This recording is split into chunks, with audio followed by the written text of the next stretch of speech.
Good morning and welcome to the South Carolina Public Service Commission. We are here today on non-docket 2025-52-G, an ex parte presentation from the Carolina Gas Transmission Company, and we appreciate you being here this morning. First, present in the hearing room, we have Commissioner Belser, Commissioner Britt, Commissioner Caston, Commissioner Thomas, and I'm Chairman Powers. Joining us virtually, we have Commissioner Carol Lee Williams. Vice Chair Williams is on military deployment and will not be joining us today. First, if the parties would introduce themselves as far as ORS, who is here on behalf of ORS? Good morning, Mr. Chairman, members of the Commission. My name is Ben Muschin. I'm serving as the designee today. With me also is Mr. Andrew Bateman, who is our Executive Director. Thank you and welcome. Ms. Moser, if you would, please explain the procedure for an ex parte hearing for all the parties present and virtual. Of course, Mr. Chair. Good morning, Commissioners, and to all who are present in the hearing room today. Today is Wednesday, August 27th, 2025, and we are here in the Commission's hearing room pursuant to a notice of request for an allowable ex parte briefing from Carolina Gas Transmission, LLC. The subject matter of this allowable ex parte briefing is the introduction of Carolina Gas Transmission and the discussion of the role the company plays in supplying natural gas to South Carolina. This is the same subject matter to be discussed as was noticed by the Clerk's Office of the Commission and revised on August 22nd, 2025 for this briefing. I'd like to remind everyone that this is a briefing and not a hearing. The briefing must be conducted in compliance with the provisions of South Carolina Code Section 58-3-260D. The requirements of this statute are in part that the allowable ex parte be confined to the subject matter which has been noticed. I therefore ask the presenters, Commissioners, and staff to all please refrain from discussing any matters not related to this specific topic.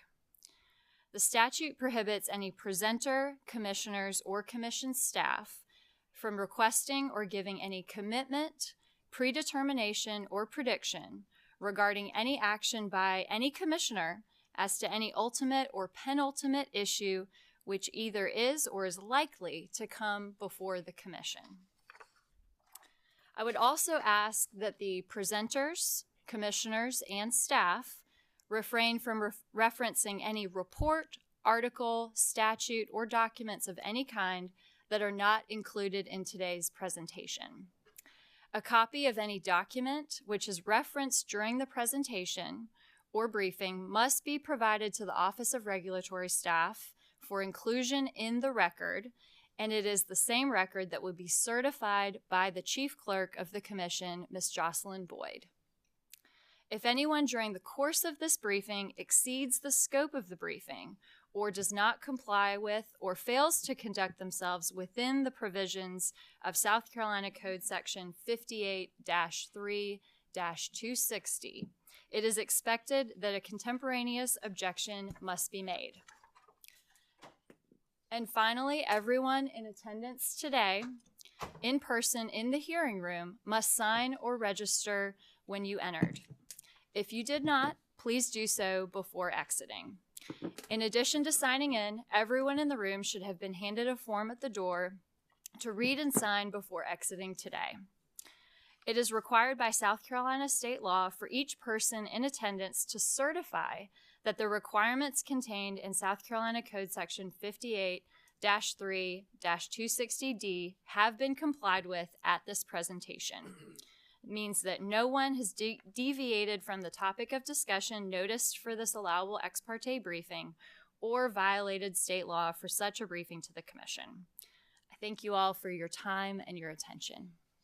Thank you, Ms. Moser. And to correct the record, Commissioner Williams is here with us and not virtual. Welcome. Thank you. First, gentlemen, again, thank you for being here. I'm going to turn it over to you. I don't know who's in charge of this group, but I'll let you proceed as you desire. Thank you and good morning, Mr. Chairman and Commissioners. My name is Matt Cook. I am the State Policy Director for Carolina Gas Transmission. Thank you for having us today. I'm going to introduce my colleagues and then we'll get into our presentation. So with me is Porter Johnson, who's our Director of Regional Operations, John Kinder, who's our Director of Pipeline Commercial Services, and Marquise Hodges, who's our Account Executive for the Pipeline Commercial Services. So thank you for allowing us to be before you. We have not done one of these before, so so please bear with us, and we look forward to providing you with some information about who we are and what we do. So thank you.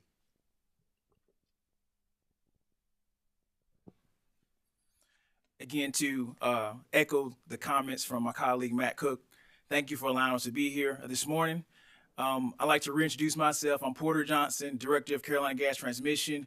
But in addition to that, I'm also a lifelong South Carolinian, born and raised in the great big city of Loris, South Carolina in Horry County, and also too attended the best university in South Carolina, the Citadel. That is a little bit more about myself. But that being said, just like my own personal history, I wanted to share that with you as well to let you know that we have men and women like myself that work for Carolina Gas and Transmission that were born and raised in South Carolina. And just like me personally, our company is rooted in South Carolina all the way back to 1952, as you can see on your screen here. So over the last 70 years, we have been operating in South Carolina. Although the names may have been different, the systems may have been different, the fabric or DNA of our company and our system goes all the way back to 1952, when then the South Carolina Company, South Carolina Natural Gas Company, which was formed by then SCE&G, started in operating in areas of Columbia and also Charleston as well. Now, you'll see here on the screen that where there's a divide, that's basically our system kind of coming together as one. So think of the South Carolina Natural Gas Company as the South system. And this will make a little bit more sense when I show you on the map, the next slide. The northern portion of our system was started in 1955 by what was then the Carolina Pipeline Company. That particular system and company operated in Cherokee County and also extended into areas of Florence and Dillon counties as well during that period of time. As we move forward, you can see in the South system that in 1967, the South Carolina Natural Gas Company was assumed by SCE&G. And then as we move towards into 1984, you'll see where the SCE&G at the time, their SCE&G transmission system, along with the Carolina Pipeline Company, at that particular time, the Carolina Pipeline Company was operated and owned by Carolina Energies. And so SCE&G took their transmission system along with Carolina Energy and merged into what was then in 1984 known as South Carolina Pipeline. Now, some of you may be familiar with South Carolina Pipeline and also know around that same time in 1984 is when the company formerly known as SCANA also became a holding company, and South Carolina Pipeline was also a subsidiary of that particular holding company. As we move along in this rich history on this screen here, you'll see that in 2006, the South Carolina Pipeline, which again was a subsidiary of SCANA, and also SCG Pipeline, also a subsidiary of SCANA, they merged to form what we know now as Carolina Gas Transmission. And that is essentially when we went from being intrastate to interstate, because the South Carolina SCG Pipeline had about 17 or 18 miles of pipe that went from Georgia into Jasper County. And then now over the last 19 years, we've been known as Carolina Gas Transmission, but we've had different owners. So from 2006 to being owned by SCANA Corporation, to 2015 to being a part of Dominion Energy, to now, as of 2020, being a part of the Berkshire Hathaway Energy family of businesses. The point of the matter is that although the names have changed, although the people have come and gone, our DNA remains the same in that we deliver safe and reliable natural gas in 2025, just like we did in 1952. And so now that you have a history of Carolina Gas and who we are, I want to give you a profile of who we are today. So we have about 105 employees that are headquartered in our Columbia office that is located off of Greystone Boulevard. Majority of them are located off of Greystone Boulevard, but we also have employees that are scattered throughout the state. And as you can see, as I've often heard that a picture is worth 1,000 words, you can see obviously how we are spread across the state and able to serve various areas of the state. And so from a mileage standpoint, we have about 1,500 miles of pipe. Also, too, from a contracted capacity, we have just a little over 1 million decatherms per day capacity that we serve, obviously, throughout the state. our interconnects, so where we get gas into the state, are come from Southern Natural, Transco to the north, Southern Natural in Aiken, and also to the south at Port Wentworth. And also, too, we have our Georgetown injection point, which Marquise will talk a little bit about when his portion of the presentation. Those symbols that you see in red there on the map, those are our compressor stations, where we have about 52,000 horsepower of capacity that we can pump natural gas to here or there where our customers need it the most. Now, those 6 compressor stations compose about 34 actual compressors that make up those 6 compressor stations located in Aiken, Dorchester, Moore, Grover, and also Bethune. And think of our compressors just like any kind of, the engine in your vehicle, right? If the engine doesn't move in your vehicle, your car's not going to move. Well, if those engines are not running on our natural gas system, natural gas is not going to be pumped to our customers and when they need it and where they need it the most. They're kind of the heart and soul of our system. Who are we regulated by? We're regulated by the Federal Energy Regulatory Commission, FERC, and also the Pipeline and Hazardous Materials Safety Administration, also PHMSA. And our customers are basically our large industrials, also LDCs, local distribution companies, and also power generators as well. And similar to most organizations, and we have what we call core principles, right? The things that we live by, the things that we make decisions by, and they are customer service, employee commitment, environmental respect, regulatory integrity, operational excellence, financial strength as well. And so I wanted to show you a little bit about how we put those core principles into action. So we'll start by our customer service. And so we have consistently at Carolina Gas been ranked among the industry leaders when it comes to customer service. John and Marquise and Tina do a great job of having great relationships with our customers and being available for them to help them in any need that they need. Also, too, when it comes to employee commitment. So involved in employee commitment is we also have what's called a safety. So safety is embedded in our employee commitment core principle. The company is committed to our employees are committed to the company as well, and safety is a good indicator of that. And so in regards to safety, we received several AGA awards, American Gas Association awards. In addition to that, our OSHA recordable rate, our lost time injury rate, as well as our PVA incidents have been among the lowest in the industry. Environmental respect. As you can imagine, from a natural gas standpoint, we want to be a company that is sustainable. And also, too, we want to make sure that we are good stewards of the environment. And so one way that we show that in action is we are committed to reducing our methane emissions through various programs. The whole goal is to anytime that we try to, one of those examples, anytime that we have a scenario where we want to take gas off of the system, we try to figure out and isolate that particular section and actually draw the line down, basically meaning that we allow customers to use as much gas as possible for taking that particular line out of the system. That's one example of a way that we reduce our methane emissions. Regulatory integrity. As I mentioned, we're regulated by FERC as well as PHMSA. But in addition to that, here in South Carolina, we've had over 20 state and local inspections, whether it be from the Department of Environmental Services, DOT, as we do certain projects. And over the last 2 years, we haven't had any findings. Moving along, operational excellence. We got to make sure that our system is operational and make sure that it is in a setting where our customers can use our product and we can get gas to where they need it the most. And so far, whether it be the winter time or even during the summertime, right, with our power generation load, we've set throughput records. And now while doing that, we haven't had any interruptions, rather, to any firm transportation customers. And the last thing is our financial strength. As you can imagine, South Carolina continues to grow, and we've grown right alongside our customers and our state. And John will have some slides to show our growth. But in particular, our growth projects continue to be on time and on budget. So when we talk about next, operational safety, this is the backbone of what we do.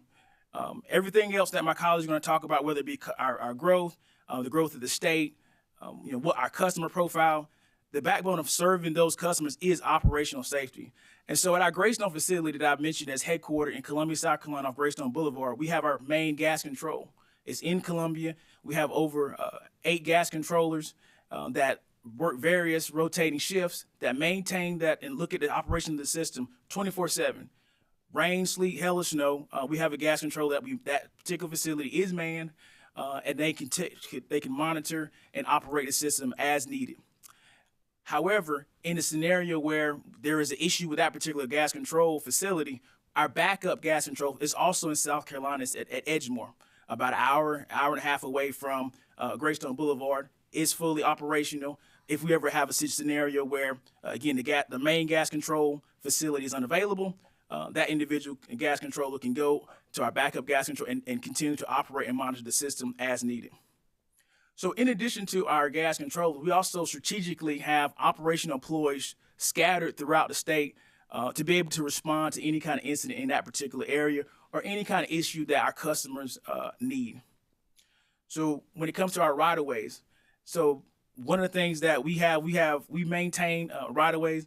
We pride ourselves on having clean and clear right-of-ways. I will tell you that the byproduct of your success of having good and clean right-of-ways is that they also make for good areas for deer stands. And so from time to time, we have to, part of our patrol process, we have to make sure that we clear those out. But we do maintain good and clear right-of-ways to be able to, have and locate our facilities and also to make sure that it's safe, right? And so we go through rural areas of the state. And we actually have pipeline markers that clearly identify, where our natural gas assets are at. And so it ensures that as our state continues to grow, as construction happens, contractors, whoever knows where our facilities are at and clearly mark and can avoid any kind of pipeline damage to our facilities. And lastly, when it comes to operational safety, we have a robust integrity management program that goes beyond code requirements. There are certain things that PHMSA requires us to do, particularly when it comes to ILI, inline inspections of assets, particularly in high consequence areas. And we take it a step further and not just ILI or inspect those said sections in the high consequence areas of the line. We actually inspect the entire line. And any kind of result that comes from that inspection, we make sure that we adjust it and address it accordingly. Because it's all about making sure that we are able to have a robust infrastructure. Again, as I mentioned, our roots go back to 1952, and so a lot of the assets, infrastructure back in 1952 has to be maintained. In some cases, has to be replaced, and so that's part of our integrity management program as well. And the last thing I'll leave you with this before I turn it over to my colleague John is I want to talk about our weather event prep and also response. Being in South Carolina, obviously in current season, we're in hurricane season. And most of the time, the focus is on our electric brothers and basically being able to deliver, power during hurricane season. Well, we play a big part in that as well. And so our prep starts with being able to monitor the weather. We get information from the South Carolina EMD. They do a great job of communicating said tropical storms or when a hurricane is coming. Also, too, we get information from the National Weather Service as well. And so when we get any kind of indication that a particular storm is coming, we're starting to meet internally, as well as also having representation, be a part of the South Carolina EMD as well to make sure that we are communicating and coordinating in alignment with the state's actions of a particular event are as well. Helene obviously was an example of a hurricane that most recently came that devastated the state. We had impacts as well, but thankfully we were able to not have any kind of loss of firm transportation to our customers. Our employees did have some impacts. Our facilities did have some impacts, but thankfully due to having generators, when the power was out, we were able to kind of keep facilities running. We were able to have gas control still be able to see what is happening on the system, what the pressures were, what the flows were, to make sure that we continue to deliver gas safely and securely, even during that particular time. And that's obviously from a hurricane standpoint. I would also mention when it comes to a winter storm, one of the most notable winter storms that we've had recently is Winter Storm Elliott. From a natural gas standpoint, again, we did have issues on our system that, just like others, that we had to address. But the reality is that through that particular storm, we still did not lose any of our firm transportation customers during that particular storm. Our gas control did a great job of maintaining and adjusting the system based upon the pressures that we were getting upstream. One thing to note, I should have noted it during the slide that actually had the map. when you look at our slide, when you look at our system, we have what's called a reticulated system. It looks like it's a network. And so the beauty of having suppliers from upstream suppliers and a supplier downstream is that no matter what happens to said supplier, we're able to adjust and move gas from the north to the south system or gas from the south to the north, depending on what is happening on our system. And the last thing I will tell you is that we continue to work with utilities, local utilities, as I mentioned previously, to ensure that we don't have any kind of third-party damage during a storm. And then we do patrol activities after a storm as well to make sure that, after the storm's over with, whether it be winter storm or hurricane, that we didn't have any damages, or if we did, we can respond accordingly. So thank you for your time. I'll turn it over to John to talk about our customers. Mr. Johnson, Yes, sir. before you turn it over, one thing I wanted to kind of point out. Not everybody here thinks 1952 is ancient history. Yes, sir. Point taken. Yes, sir. All right, thank you.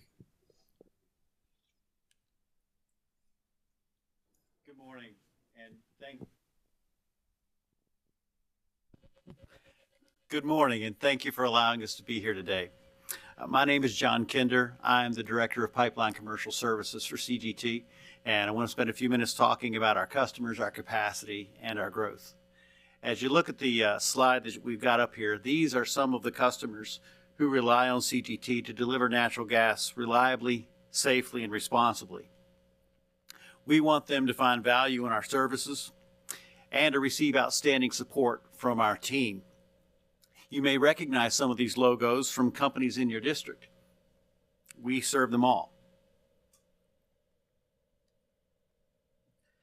The gas that flows on CGT is delivered and consumed in South Carolina exclusively. We are not an intermediary pipeline that flows gas through South Carolina primarily to other locations. The gas that we deliver stays here. Most of our deliveries, as you can see on the large swath of the graph on your left, most of our deliveries are to LDCs, who in turn distribute gas to South Carolina businesses, industrials, power generation facilities, and residences.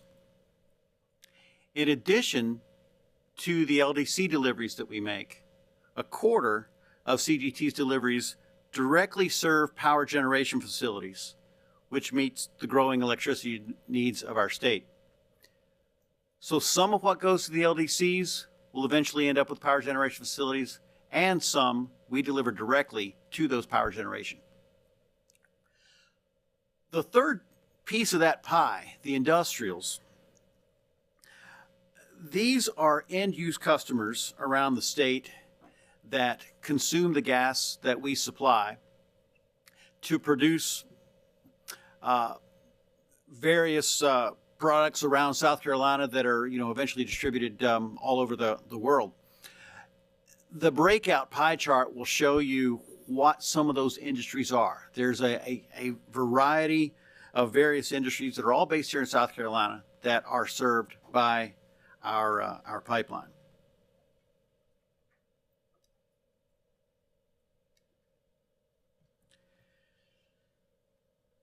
CGT has no unsubscribed annual capacity. Every decatherm of firm transportation is fully subscribed year-round, long-term, except for some very limited short-term and summer-only options. Transportation service that flows all year long is simply sold out. For the past several years, serving new customers has meant responsibly adding facilities to our pipeline. And we've done that job well, safely constructing reasonable expansions in compliance with federal, state, and local regulations. And these projects have been placed in service on time and on budget, providing the value that our customers expect. Over the last 15 years, as you can see on the chart on the left, CGT's delivery capacity has increased by 64% through a series of common sense expansions that meet the rising energy needs of our state. You can see a list on the right of this slide of some of the projects that we have put into place. And as Porter mentioned earlier, we have roughly 1 million decatherms a day that's transported through our pipeline, contracted to be transported through our pipeline. So these expansions are very reasonable. They're stair steps. As you can see, 2.8%, 1.6%. The largest one is 8% increase to our pipeline. We're building what our customers need, and we're thankful to be able to grow along with South Carolina.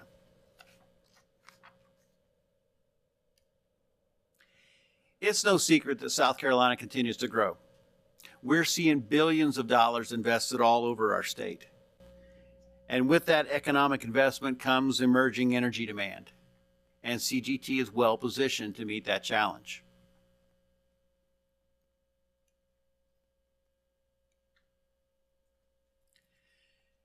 The increasing demand for electricity signals a corresponding need for natural gas. Power generation alone now consumes the majority of South Carolina's natural gas, more than doubling their demand from the 2013 to 2023 period. Power gen is growing, and there's no signs of it slowing down. The industrial sector receives a quarter of the gas that CGT transports and 28% of all the natural gas that's used here. The continued investment in South Carolina industrials indicates continued growth there as well. About 1/4 of South Carolinians have natural gas heating systems in their homes. Nearly 3/4 have electric heating, which use electricity largely generated by power generation facilities that are fueled by natural gas. South Carolina's residential electric use per capita ranks among the top 10 nationally. Residential demand is also growing. So we've got power gen that's growing. We've got industrial load that's growing. We've got residential demand that's growing. In response to the increasing demand for natural gas in all sectors around our state, this spring, CGT conducted an open season to identify customer interest for incremental CGT transportation services. And on that topic of new services, Marquise Hodges is here to share a recent innovation that provides another sustainable energy option for our customers. Marquise?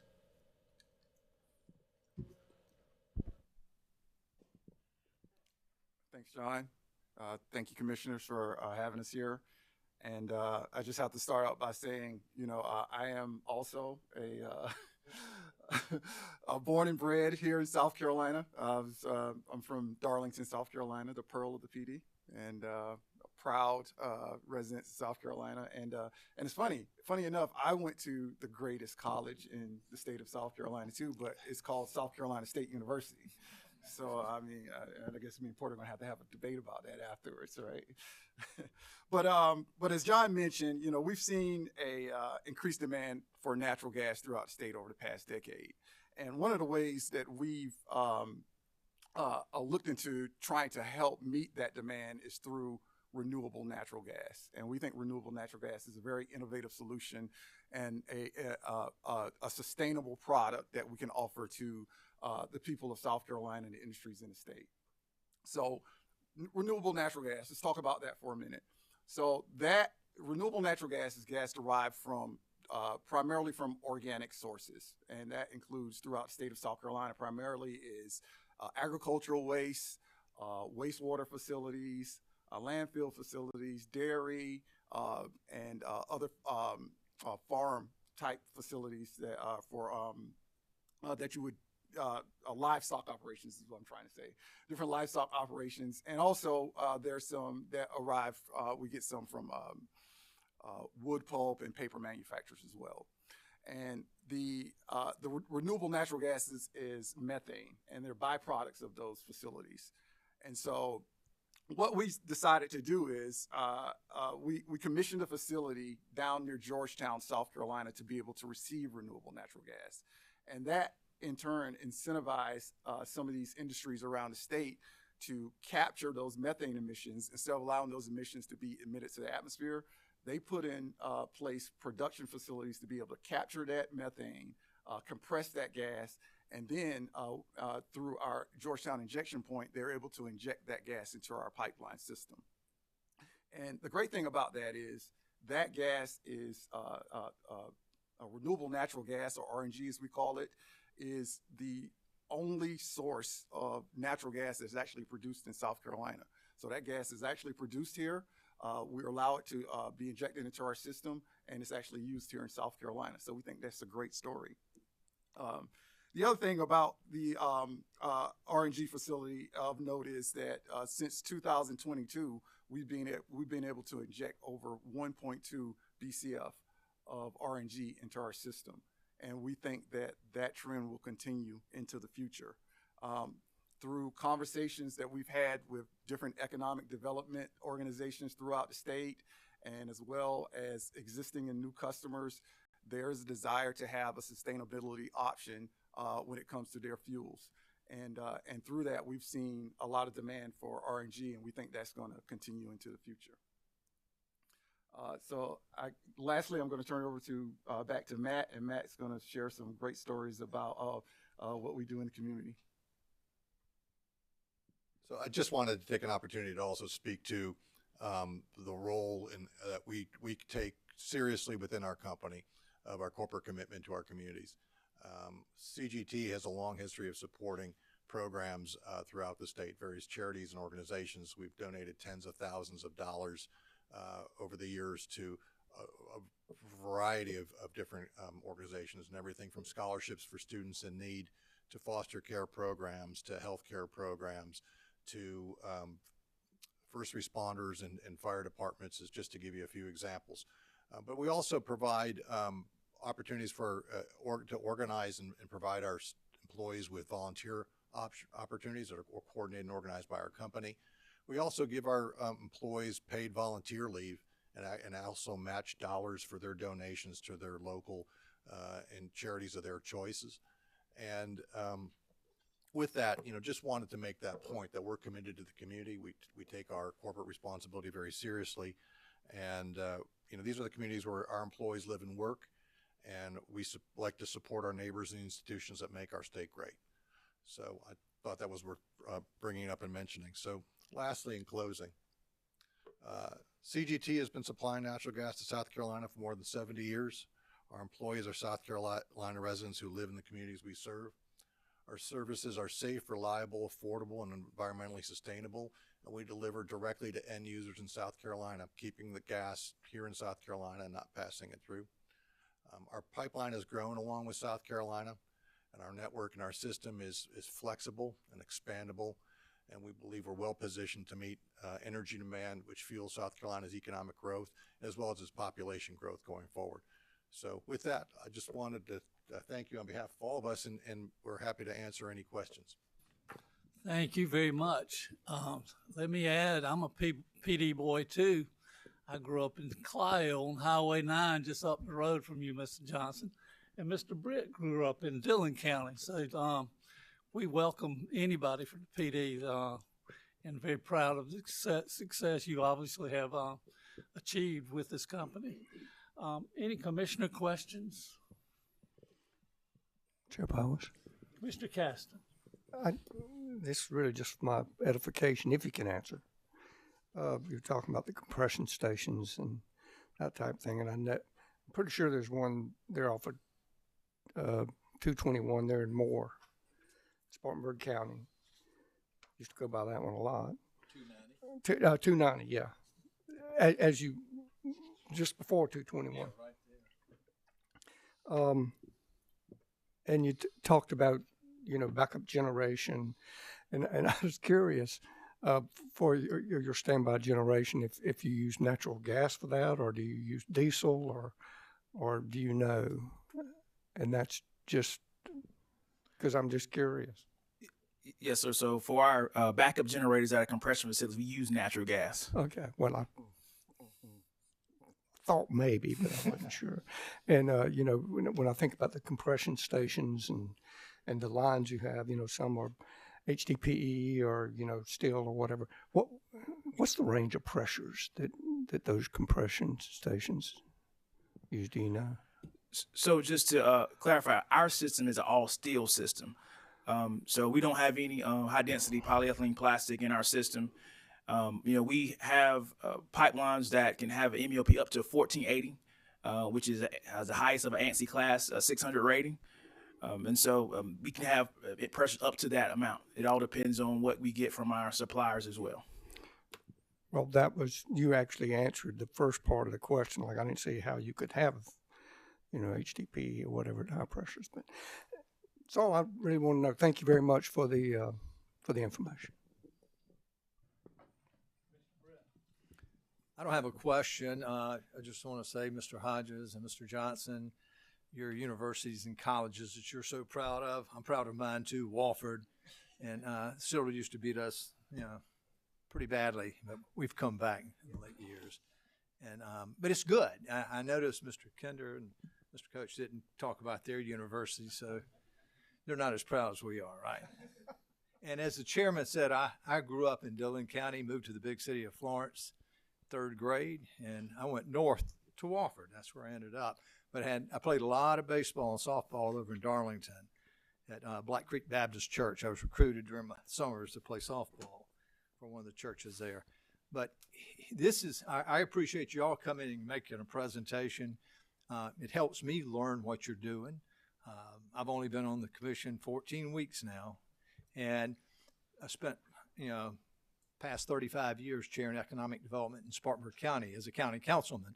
So I know firsthand what the gas lines through Spartanburg County have done to enable us to be not only the county we are in the upstate and the South Carolina we are today, one that's exploding like y'all mentioned earlier. And you helped Spartanburg County in so many different ways, all the way from the first company in 1992 to announce BMW, running the gas lines from, as Mr. Johnson was saying, from the landfill over to help power the one of the production facilities at BMW. And then also Milliken, one of Milliken's plants was, powered through the gas line and the excess, I guess the methane coming off of that. But most recently, what I've seen, and part of the reason I delayed my coming on board with the commission until May 20th, we had a big announcement on May 19th. Big data center come to Spartanburg County, and what they were going to be able to do is fuel the facility there. They were taking over an existing facility, and it's going to be powered by natural gas. There's a lot of concerns about data centers pulling a lot of power off the grid, but this company is using natural gas to produce power for their facility. And I mean, they're making close to a $3 billion investment in Spartanburg County, which is big. I mean, and all of a sudden other counties and other economic development opportunities are opening up across the state to counties that don't have the success that we've had in Spartanburg County. And it will be a good base of, revenue for those counties. So you're doing great by what you're doing there. But coming and explaining, we had the telecommunications group about a month or so ago come and tell us what they're doing and their impact on South Carolina. So I thank you for coming and making the presentation. And I thank you for what you're doing for South Carolina and helping us grow. We're the 23rd, I think, state in population. And a lot of people don't think that South Carolina is ranking way up there. And we're moving up fast, as y'all well know. So thank you. And I am a gas consumer myself too, natural gas. Thank you, Commissioner Britt. Any further, Commissioner Thomas? Thank you. Appreciate you all being here. And Mr. Johnson, just FYI, my wife spent 4 of her growing up years in Loris. So I'm at least familiar with where it's located. I had a couple of questions about the map. And looking at the Elba Port Wentworth, it says receipt point. I thought that it was now an export facility, the Elba Island. Am I wrong?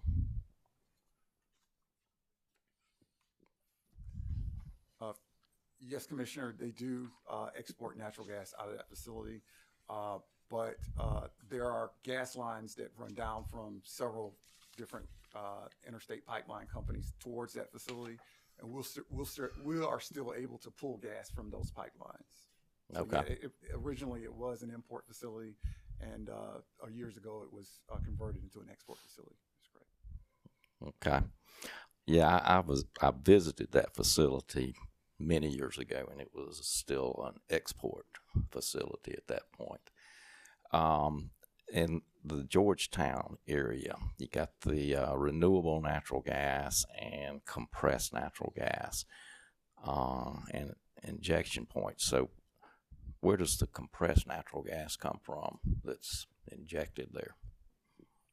So the compressed natural gas, there's an option to bring compressed natural gas there, and it would originate from elsewhere on our system. We have a location in Lugoff, South Carolina, where trucks can compress natural gas and deliver it to various locations. But the primary source of gas coming in at Georgetown is the RNG, and that gas is compressed as well. And it is a virtual pipeline point, is what we call it, meaning that there is access to our pipeline system virtually via trucks. So some of these industries don't have to necessarily be directly connected to our pipeline, and we provide that access, and so they can truck that gas through our system and we can inject it into our pipelines that way. All right. Thank you. I appreciate that. Thank you, Commissioner Thomas. Commissioner Williams? Thank you, Chair Powers. I just want to add my thanks and appreciate the graphic and the verbal way that you presented your information, as well as the timeline. It really helps to kind of helps it to gel for me. Mr. Kinder, looking at your the contracted capacity and expansion, there's an increase in 2018, and I wondered if you could talk some about that. What I guess is that you brought you had the ability to bring more gas online, and then over a few years that was contracted and used. But could you talk some about what happened in 2018 that produced that excess? It's almost the inverse of what you're speaking of, that we don't build with the expectation that someone's going to buy it later. Okay. We build when customers enter into contractual agreements with us to meet their new demands. So that particular expansion in 2018, as well as all of the ones that are listed there on the slides, were done in response to customer demand for new services on our pipeline. And while that 80,000 was the largest expansion that you see over the last 15 years, it was one of several stair steps that we used to meet that emerging growth. Thank you. It's obvious now to look at those two combined, but I didn't until you said that. And Mr. Hodges, on the renewable natural gas and the 1.2 billion cubic feet, tell me what that means. I can't see 1.2 billion cubic feet. What I'm curious what percentage of need you're meeting now through this, and what you might expect in the future. Yes. So the 1.2 BCF of billion cubic feet of natural gas that's expanded over 3 years, and frankly, renewable natural gas is a very small portion of our portfolio at the moment, but we've seen there's a lot of interest in RNG on our system, and we expect it to grow exponentially within the next couple of years based off some information that we have. Okay. Thank you very much. Appreciate your being here. Thank you, Commissioner Williams. Any further commissioner questions?